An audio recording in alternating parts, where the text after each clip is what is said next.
There are moments in my ministerial career where I'm just like, not speechless, but I always have something to say, but, right? It was just so rich. So rich. Would you hand me my water there, Mari? Thank you. I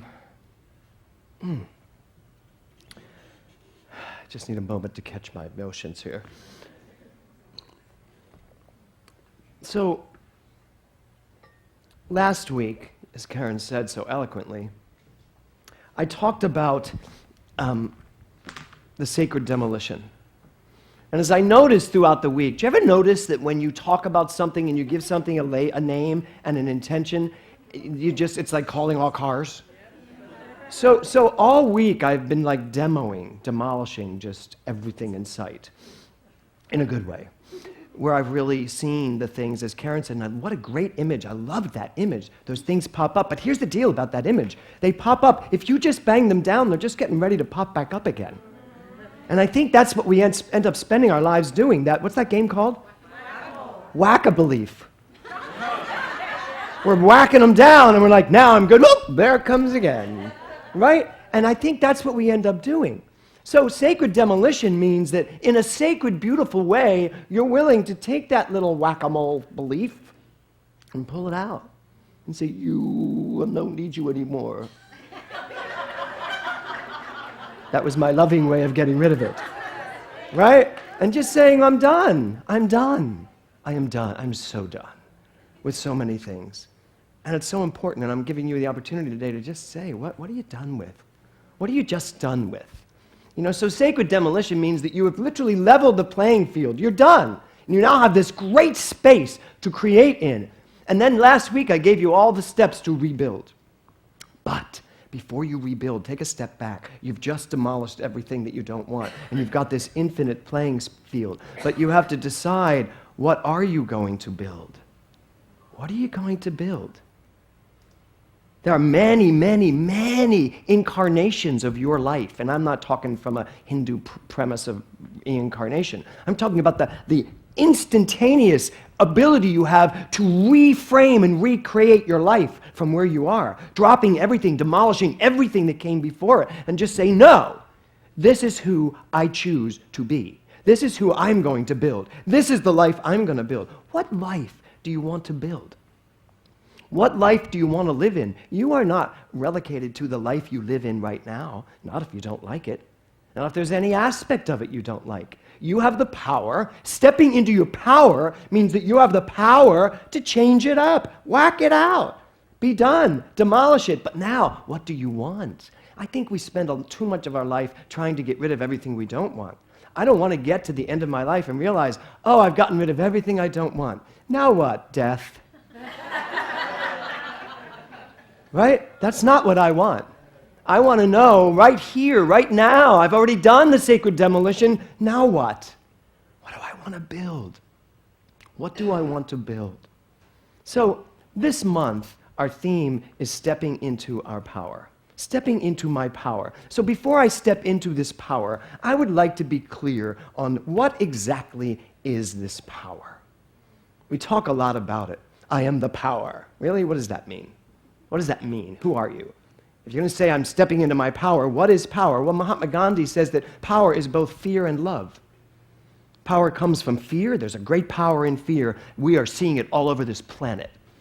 There is war and famine and hunger and mistreatment of people based on fear. Fear that someone believes something I don't believe. It's all fear, and it is very powerful. And then there's the power of love, which Mahatma Gandhi says is 10,000 times exponentially more powerful than any fear could ever possibly be. Now, what we know in New Thought is this. There's not love and fear. There's just this rather impersonal power. And we call it God. And we stop thinking of God as that person in the sky judging. We just realize there is this impersonal, brilliant power, energy, life force, as it is Mental Muscle Day of Life Force, this incredible life force, creative power. And that's the only thing you have to know about power. It's creative. And it's what you are. It's who you are. Every aspect of you is this powerful energy, this creative energy. So I can create fear. How many of you have ever created fear in your life? Great. Okay, so you're very powerful. How many of you have ever created love in your life? Right? Did you put both hands up for that? Excellent. And a couple feet. Right? So that's even more powerful. Don't you feel more powerful when you are in love than when you are in fear? So why choose fear? If it's a choice, and it is, why choose fear? Because we have to understand that this power doesn't come with anything in and of itself. You are the power. I am the power. So it's not that something's going to overtake me. It's like, oh my God, that made me so afraid. No, it didn't. It has no power whatsoever. What is your relationship to it? That's the power. The power of my mind to be in relationship to whatever shows up in my life. And I can choose because the power is impersonal. It just doesn't care. I love how Ernest Holmes says, the power of the universe is a respecter of no one. It respects no person. Why? Why is that? Because it's mean? It's just really selfish? It doesn't care about anything but itself? No, because it's just this energy that says yes to whatever you give it. You tell it fear, you got fear.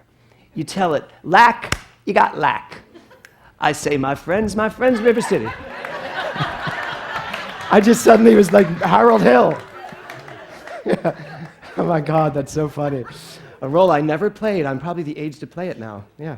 Anyway, back to me. So that's what this power is doing. It's just asking you. So if you're going to step into your power, you actually have to start understanding you don't step into anything, you be it.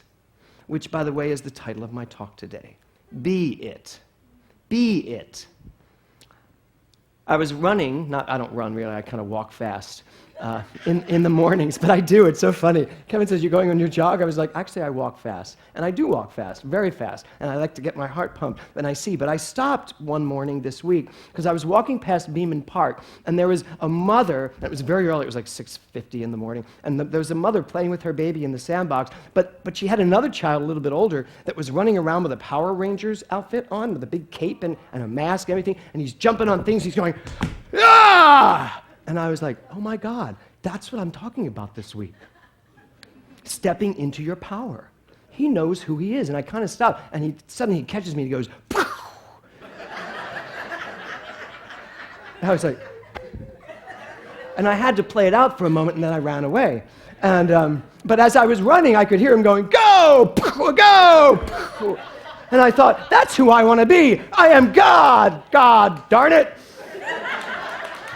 Go, you lack. Go, you fear. Done. I am a power God. I mean, think about it. What if we all walked around like that? We'd be arrested, but we would do good for the prison system. No, think about it. That's what we are here to do. That's who we're here to be. We are here to live in the power. As the power, we are here to be it. And you know what? It really is time for us to stop just talking about it.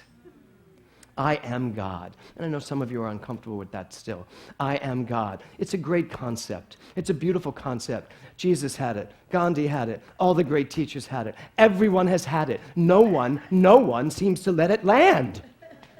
Even the Catholic Church, which I grew up in, taught me that.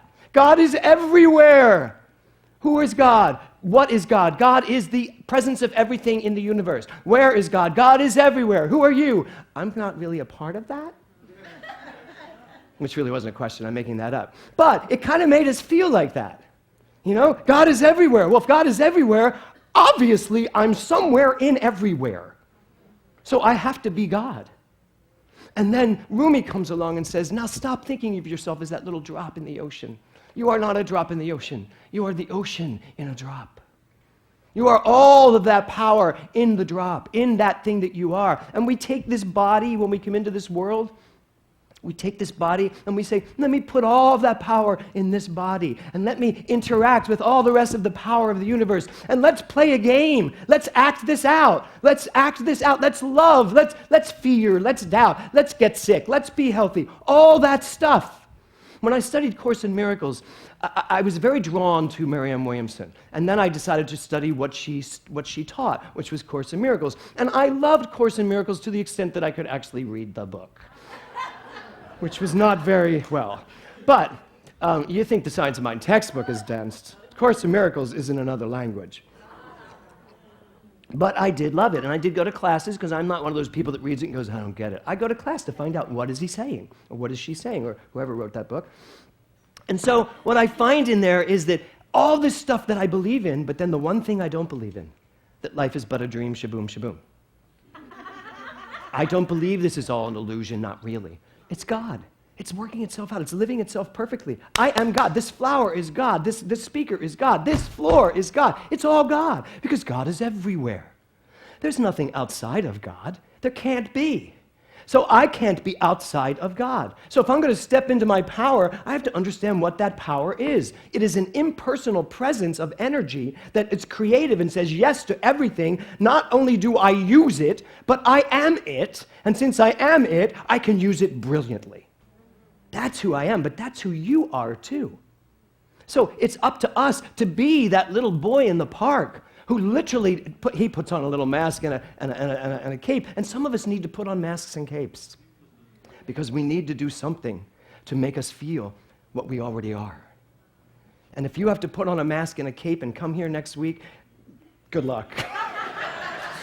I would love to see that. We should have a day like that, but not now. So, whatever it takes, and like Karen said, it may take going to classes, it may take going out to the ocean, it may take waking up in the morning and driving to the beach for a sunrise that will never happen because the sunrise is in the east. I just figured that out. So, but I was still there for it, and it was behind me. It was beautiful, right? So whatever it takes for you to get in touch with the power that you are, that's what this month is about, stepping into your power. And here's what's really important. It's important for you to know when you're not in your power, as Karen said, because you have all spent an awful lot of time whacking down false beliefs, and they're just waiting to pop back up. So let's take this month, and let's be willing to say to ourselves, whatever pops up, I'm willing to look at it, because I know who I am. So if it pops up, it's not there for you to bang the hell out of, back down into your subconscious, which, by the way, is a very active state. Your subconscious mind, just because you're not thinking it right now, it doesn't mean that whatever's in there isn't doing its work. Our subconscious minds is where the seat of memory is. Everything that's ever been thought, believed, felt is right there. And you are one with the entire universe. So you've got a very, very active, rich subconscious mind. Our job is to get conscious, to wake up, and actually see what's there. See those things when they pop up. Don't push them back down into the subconscious. That's not stepping into your power. That's avoiding your power. That is procrastination at its best, at its deepest, at its most spiritual. That's just spiritual procrastination. I'll do that later because I am God. No, that's not it. I'm going to do it now because I am God. And I'm going to pull it out and look at it and go, no, and throw it away. Do it just like that. There will be a test on this later. I will make sure you can all do that beautifully. So that's really, ready? The title of my talk is Be It. B-E stands for bold embodiment. Bold embodiment. If you're going to be something, you need to boldly embody it, meaning take it into your body like that little boy did. There wasn't an ounce of that little boy that wasn't anything but a Power Ranger. He was a Power Ranger through and through and through. And I go around the park and come back, and when I came back, there he was, still jumping out of trees, and he was actually, when I came back, he was standing on a swing, swinging. I was a little nervous for him, actually. But he was standing on a swing, swinging, just going, yeah! And I was like, I bet in his mind he's flying.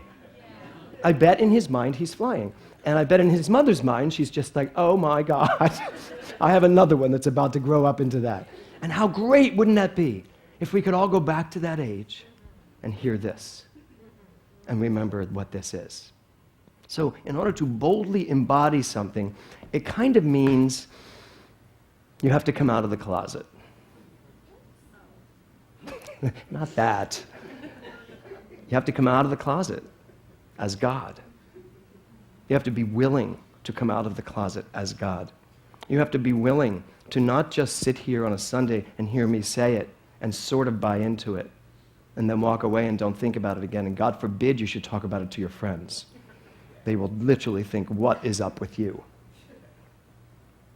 But I think it's time for this particular congregation, and certainly for me in my ministry, I mean, I'm not shy about it at all, but it is time for us to come out of the closet as who we truly are.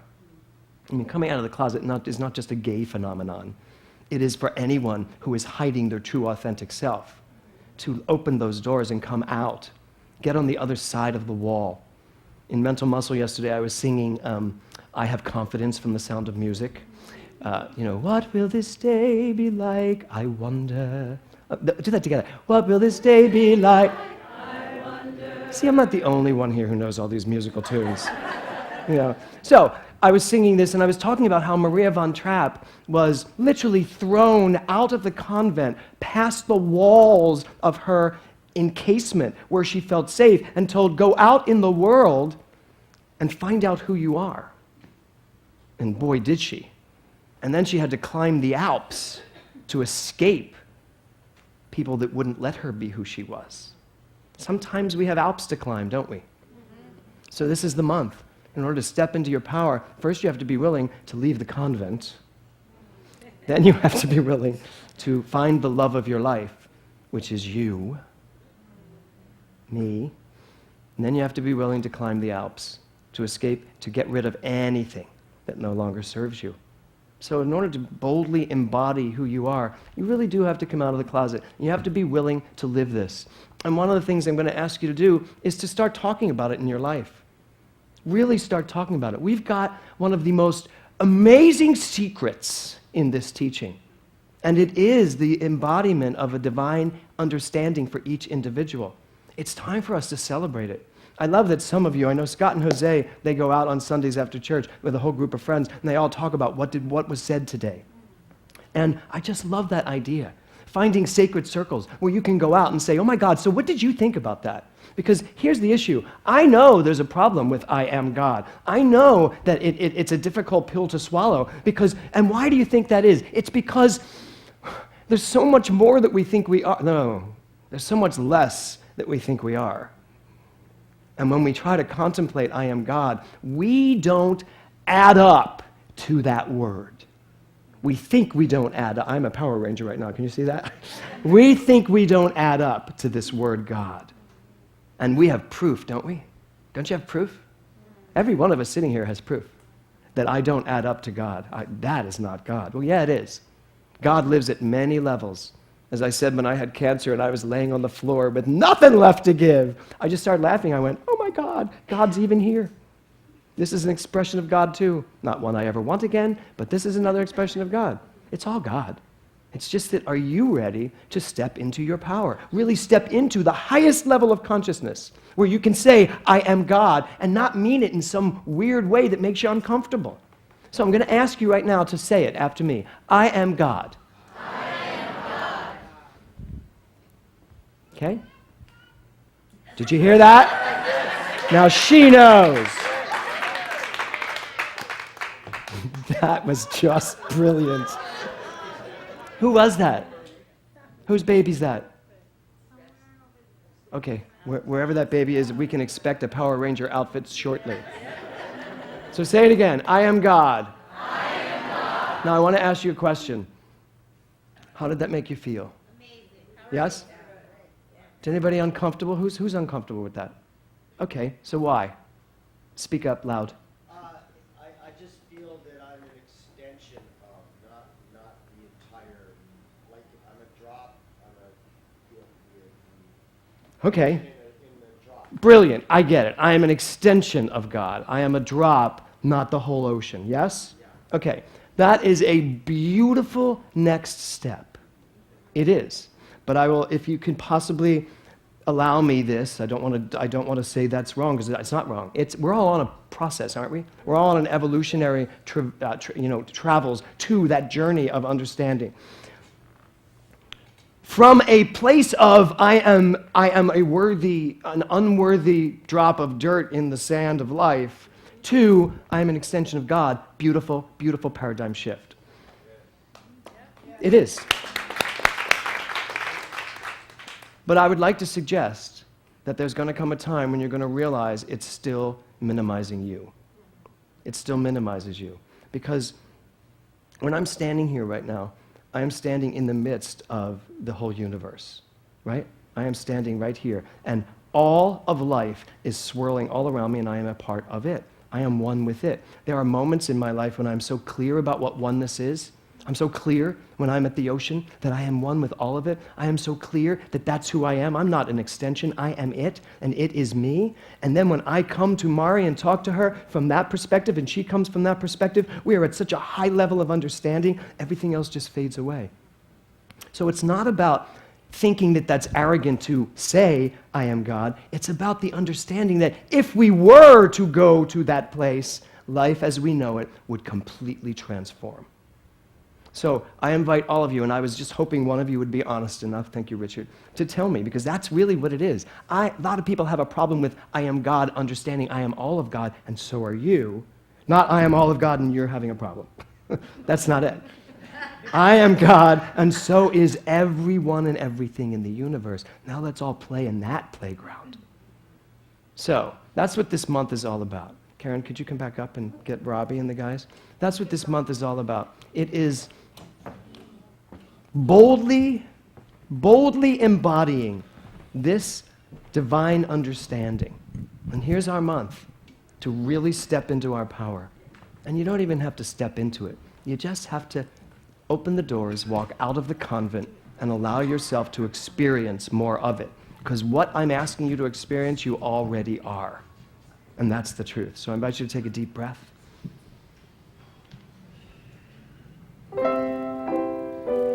There are certain songs and certain music that when I hear, it takes me to that place and it reminds me. So I want you to just let this beautiful song, this beautiful music, just waft over you. Identify with it. See where you recognize you in it.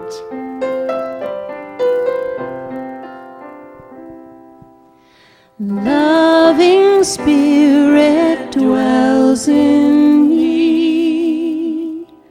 This is my divinity. As within, so without. All there is here and now. Where there's air, let me love. I will have no fear. All the power, all the glory, I surrender. Let it be.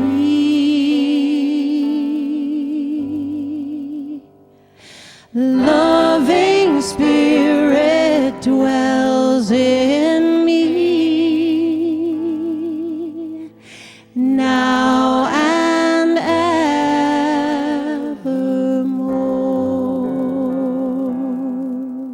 That's inside of you, that is you, the very presence of you, the very realness of you, that thing that animates you, that lives you from the inside out, your creativity, your love, all that you give, all that you receive.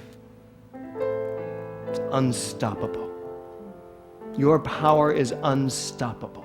You are unstoppable.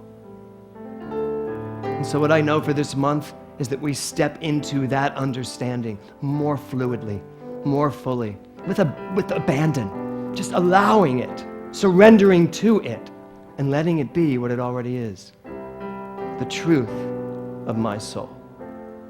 I live my truth by stepping into my power. This is so, and so it is.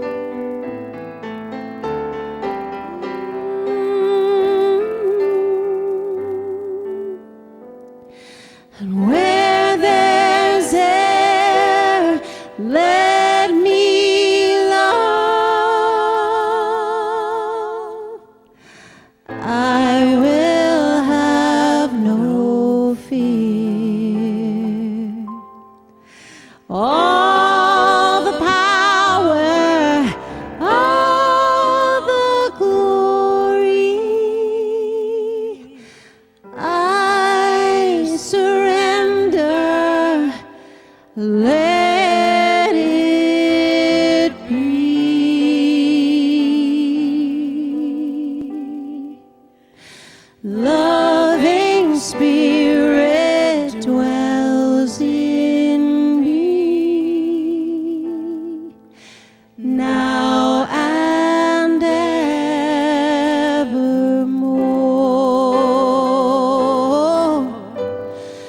now and evermore.